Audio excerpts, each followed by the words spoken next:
Bonsoir à tous, bienvenue sur France 24. Pas de solution à deux États pour Benyamin Netanyahou. Le Premier ministre israélien a été très clair là-dessus ce jeudi auprès de son allié américain. Il ne veut pas d'un État palestinien, quel que soit le scénario d'après-guerre.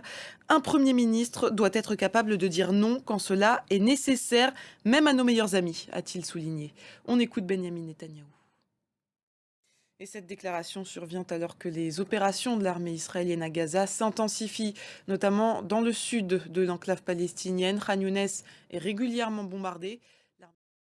Les rebelles yéménites Houthis, eux, continuent d'attaquer des navires en mer Rouge. Il y a quelques heures, ils ont visé un navire américain. Cela fait plusieurs semaines que les Houthis mènent ces attaques. Ils affirment agir en solidarité avec le peuple palestinien. Ces frappes, ils les mènent notamment dans le détroit de Bab el-Mandeb. Quelle est l'importance de ce détroit pour le commerce mondial? Élément de réponse avec Pierre Leduf. Le principal allié des Houthis, l'Iran, voit ses relations se dégrader avec son voisin pakistanais. Islamabad a mené des frappes sur le territoire iranien contre des caches terroristes. Dans le reste de l'actualité, l'Ukraine fait face à une pénurie de munitions. L'Union européenne a promis de lui en fournir 1 million d'ici le printemps pour l'aider dans cette guerre contre la Russie. L'Ukraine qui avait plutôt bien commencé l'année en récupérant plus de 200 soldats prisonniers via un échange avec la Russie. Parmi eux, 48 n'avaient jamais officiellement été reconnus par Moscou comme étant ses détenus. Ils étaient donc portés disparus, tout comme environ 20 000 Ukrainiens. La moitié serait encore en vie. Regardez ce reportage de notre correspondant en Ukraine, Gulliver Krag et d'Elena Voloshin.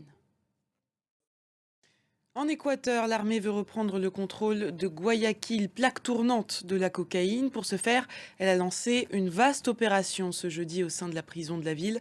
C'est de là que s'était échappé il y a 2 semaines Adolfo Macias, chef de l'un des principaux gangs de narcotrafiquants en Équateur. Les détails avec Axel Simon. Un peu de football avec la Coupe d'Afrique des Nations. L'Égypte et le Ghana se sont neutralisés 2-2. Quant à la Guinée équatoriale, elle s'est facilement imposée face à la Guinée-Bissau, 4 buts à 2. C'est la fin de cette édition. Merci de l'avoir suivi. L'information continue sur France 24.